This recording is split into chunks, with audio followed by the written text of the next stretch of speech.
Just when you thought it was safe to go back in the water, Disney is doubling down on movies like Snow White, which reportedly has an actual spend of around $400 million, or at least so the rumors state. The person who greenlit that movie has been exited from the company, and we thought all was quiet on the Western Front until just today, Disney made an announcement that the live-action theatrical division has headhunted an executive from Paramount in order to lead up the new slate. Let's talk about a lot more Snow Whites here on That Park Place. Hello, I am Jonas J. Campbell from That Park Place, and here with me is VashSky, also from That Park Place. Who knew we came from the same place? Whoa, that's wild. Worlds collide? Is that Who right? knew? Like brother from another mother right there. Let's talk about this person right here. Daria Sirchik, named president of Disney Live Action Theatrical, exiting co-president post at Paramount Motion Picture Group. There's a lot of words there that might be confusing to certain parts of the audience. And I'm not just talking about the pronunciation of Sirchik, which could be Sirchik. I don't know. So live action theatrical, Disney live action theatrical. To me, that sounds like it could be multiple things. I'm just going to point out this is not a person being put in charge of Broadway right here, which I think that might have been called Disney theatrical at one point. This is specifically referring to Disney live action remakes and the theatrical division. She's also coming from a not so successful motion picture company right now. I do appreciate a lot of the things that Paramount has done recently, but they're kind of struggling as a company, as the endless cycle of buyout news has gone for a very long time. Let's read this article and see what we can glean here. All right, looking at this, exclusive, Walt Disney Studios has named Daria Sirchik to become president, Disney Live Action Theatrical. She will report to David Greenbaum, president of Live Action and 20th Century Studios. She will leave her post as co-president, Motion Picture Group of Paramount Pictures. With Michael Ireland, she steered the studio's film slates. Okay, so she's going from the sole person in charge to reporting to the person who is in charge of two divisions here. David Greenbaum came in when Bailey left, Sean Bailey, who is famously the Vash. Do you remember what Sean Bailey said about Lion King? I absolutely do remember what Sean Bailey said. He said that the Lion King, at least the live action version of it, could be expanded out to a Star Wars type expanded universe that could include all kinds of stories from your favorite characters, like I guess Zazu and Nala and all those things. So Yeah, it was. I'm very surprised that it's not a deep bench in those Lion King films.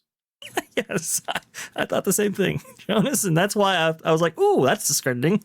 Got to get that guy right out." And sure enough, actually, just before his pet project of Mufasa actually came out in theaters, he was replaced. That's true. That's very true. He has been in charge of live action for a very long time. He works with The Rock and $7 production. Sorry, I don't know if he works with $7, which is the Rock's production company, which is why The Rock gets to do so many crazy projects, is because he, when you have producer control, then you can just do it. That's why Mark Wahlberg, he started getting turned down for roles, and he thought, well, I'm just going to make a movie myself and cast myself in it. It's a strategy that The Rock employs here. I don't think The Rock gets turned down nearly as much as other people here. Okay, so let's focus on Sean Bailey here again for a moment. Sean Bailey had a long string of successes with the Disney live action remakes. They were considered by the company to be brand deposits. That's a phrase that Bob Iger has used in the past. That's why you get a Mary Poppins Returns, but unfortunately not a Mary Poppins Forever or Mary Poppins and Robin sometime down the way here.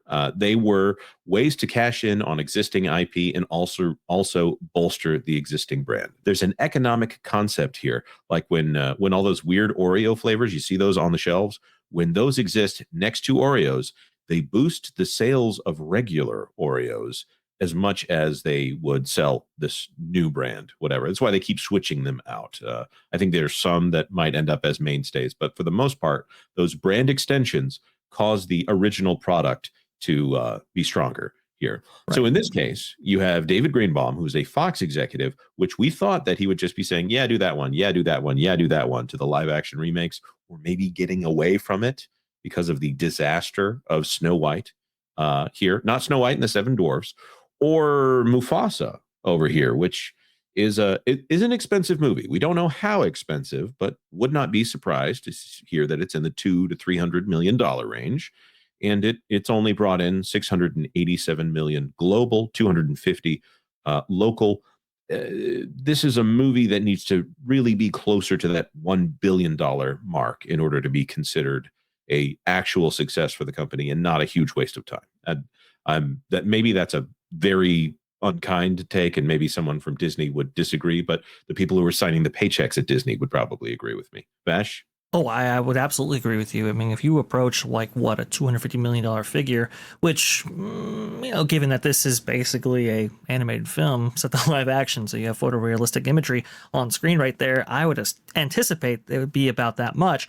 Well, I mean, you're looking at about $900 million at the very least in order to break even and approach profitability. So this idea that this film that is not a sequel, but a prequel to a film that made like what $1.4 billion at the box office, I believe, that 2019 Lion King movie.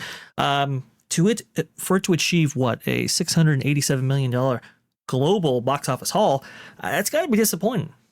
Right. And I would say, on the whole, and this just goes to show how much Disney has struggled here. I think that the Alice in Wonderland remake that was starring Johnny Depp, that hit just at the right time when 3D was hitting hard, that film got bolstered in a way that it probably shouldn't have.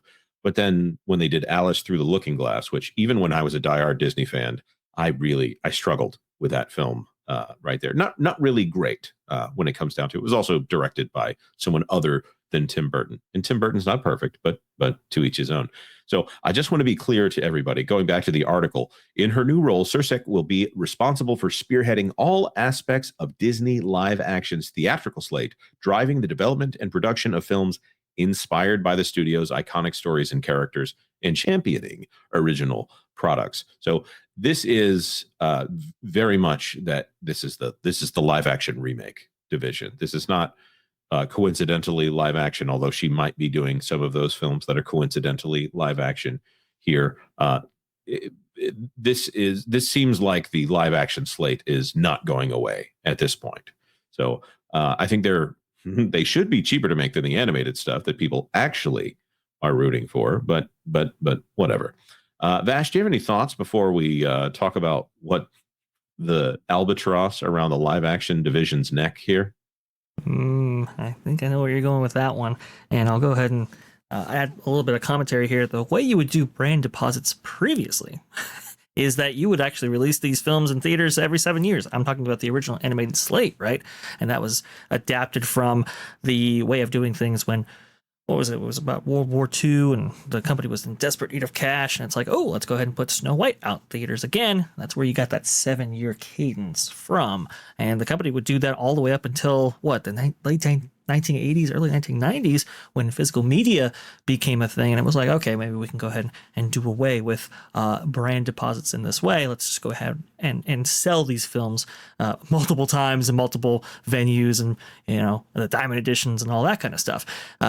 It was, I don't know, right before Bob Iger's tenure, I believe, where it was like, okay, well, let's see if we can remake our animated slate and we can do brand deposits that way. I don't think it's been the best way of doing things. And, for a lot of Disney fans, it just comes off as cheap.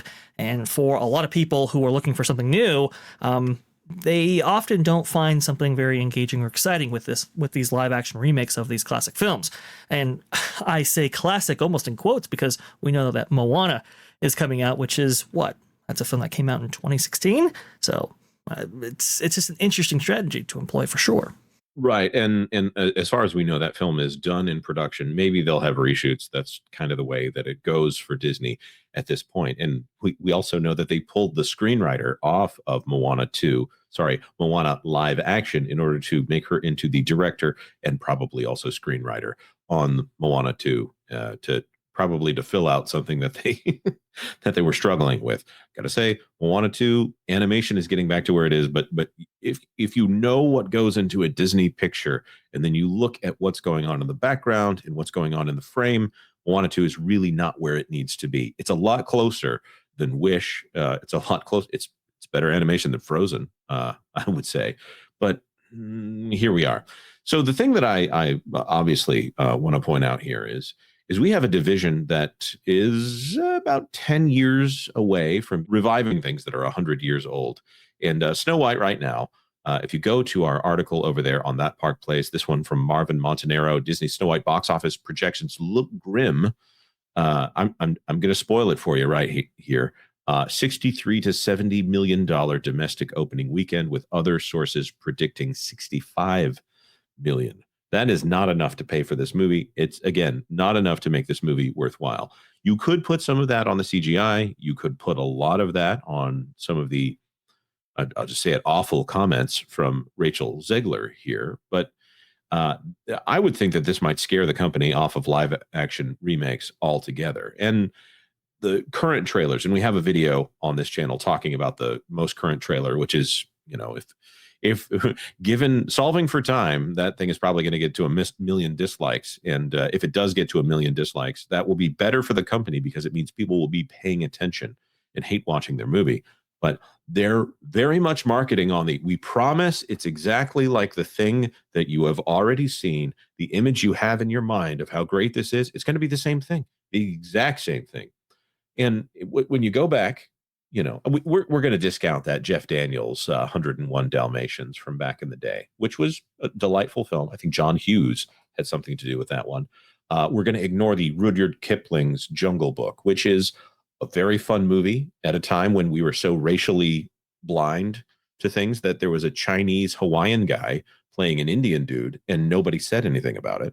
So we're going to discount all of those and go to like Alice in Wonderland. That was a movie that deviated from the source material quite a bit, to the point where you're not sure if it's a sequel to Alice in Wonderland or if it's a retelling of Alice in Wonderland. It was pretty far from the original story, and you start to shift a little bit closer to the original. Then you get to like Jon Favreau's Jungle Book, which is more like a retelling. And then you get to the more recent stuff like Little Mermaid, which is closer and closer. And it sounds like Snow White is going to be just right on that. We promise you it's exactly like the thing you've already seen. And they can't keep playing that note forever. So I'm going to say good luck to you, Miss Surchik or Sursik, or however you pronounce your name.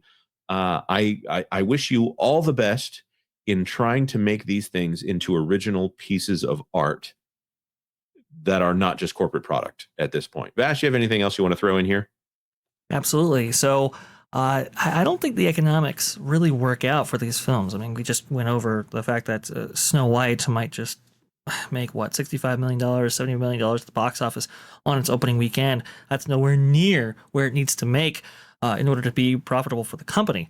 At a time, I guess 5-6 years ago, when I think China was a little bit more involved in the box office, right? Or at least had more of an appetite for American film, let's say. And when people were going out in the movies and they would support pretty much anything if it was a tent pole and it was well marketed, maybe the financials surrounding these films made sense. But in this new environment, I don't really think they do. And especially with the creative output lacking from the company, I just don't know if they're capable of even reimagining their iconic film slate. And it might be destroying the brand rather than fulfilling its purpose of being a brand deposit. Yeah, I would agree. I would totally agree. So with that being said, we want to throw this to our commenters. If you want to leave a comment on what your thoughts are on this, I'm imagining we're going to get a lot of "it should die in a fire" on the Disney live action film division. And hey, maybe that's your thoughts. Try to keep it civil. Don't get us banned off of YouTube here for having such strong and fiery opinions in the comment section. But please do be honest and be polite about it, but tell us what your thoughts are. Hit the like button if you don't mind that. And if you haven't done it yet, consider subscribing to That Park Place for all the news that should be fun. Thanks for watching That Park Place News. For more information, consider checking out www.thatparkplace.com. And don't forget to subscribe, share, like, and send this out on your favorite social media accounts.